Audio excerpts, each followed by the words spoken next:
हमला किया है, अगली बार तुम्हारी औरतों को उठाएंगे।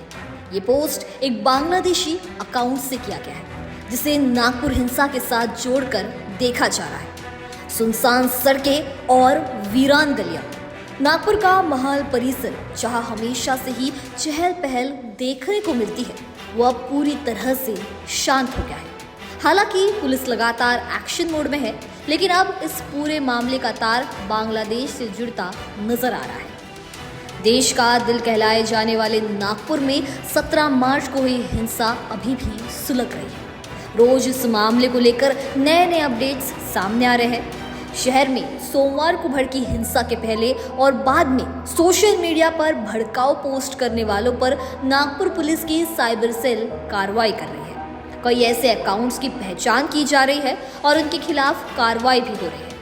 बुधवार तक 6 एफआईआर दर्ज हुई थी, लेकिन अब इनकी संख्या 10 हो गई है। मिली जानकारी के मुताबिक 4 एफआईआर सोशल मीडिया पर आपत्तिजनक वीडियो पोस्ट करने, भड़काने, उकसाने के मामले में दर्ज की गई है।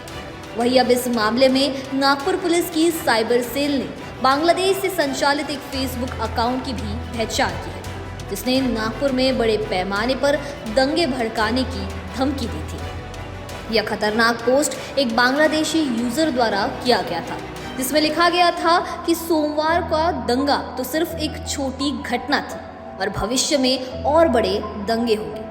जांच में पता चला है कि यह अकाउंट संचालित करने वाला व्यक्ति बांग्लादेश का निवासी है और उसने यह संदेश बांग्लादेश से पोस्ट किया था। साइबर सेल ने फेसबुक से इस अकाउंट को ब्लॉक करने का अनुरोध किया है।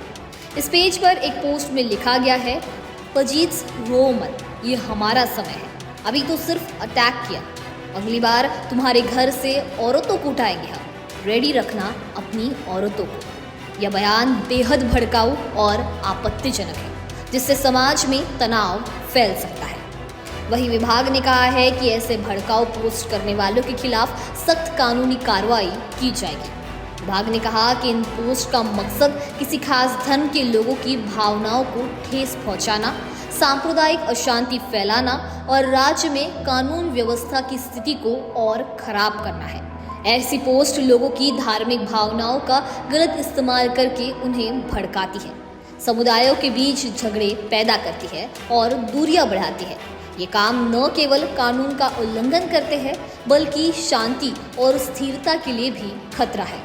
सोशल मीडिया का उपयोग न केवल नफरत फैलाने के लिए किया जा रहा है, बल्कि इसके जरिए अफवाहें भी फैलाई जा रही है। पिछले 2 दिनों में कई पोस्ट में दावा किया गया कि दंगों में घायल हुए 2 लोगों की अस्पताल में मौत हो गई। हालांकि ये जानकारी पूरी तरह से गलत होने की खबर सामने आई है। साइबर सेल ने अब तक 97 ऐसे पोस्ट की पहचान की है जो झूठी जानकारी फैला रहे थे। साइबर सेल ने जनता से अपील की है कि वे सोशल मीडिया पर किसी भी असत्यापित जानकारी पर विश्वास न करें और अफवाहों को फैलाने से बचें। नागपुर शहर पुलिस ने हिंसा में शामिल लोगों को पकड़ने और उनकी पहचान के लिए 18 विशेष जांच टीमें बनाई है। अब तक पुलिस ने 200 लोगों की पहचान कर ली है और अन्य 1000 संदिग्धों की पहचान करने में जुटी हुई है। ये संदिग्ध हिंसा के दौरान सीसीटीवी फुटेज में कैद हुए थे। पुलिस की विशेष टीमें इन फुटेज और अन्य सबूतों के आधार पर आरोपियों को जल्द गिरफ्तार करने की कोशिश कर रही है। अब तक 90 लोगों को गिरफ्तार किया गया है।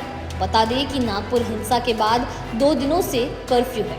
गुरुवार के दिन सुरक्षा समीक्षा करने के बाद कर्फ्यू में राहत दी जा सकती है।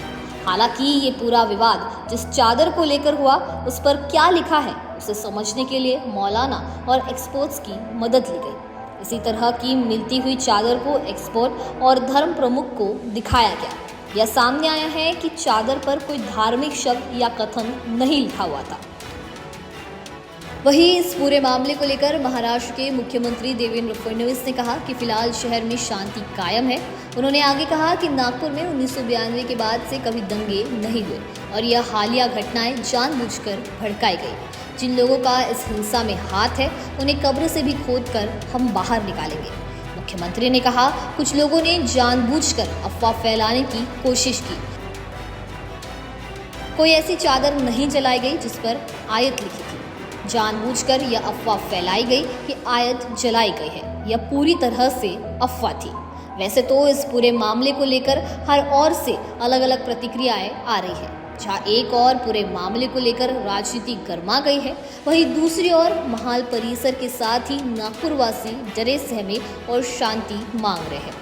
पूरे मामले को लेकर आपकी क्या राय है, हमें कमेंट सेक्शन में ज़रूर बताइए। वीडियो को लाइक और शेयर करना ना भूलें और ऐसे ही तमाम अपडेट्स के लिए बने रहे नवभारत लाइव के साथ।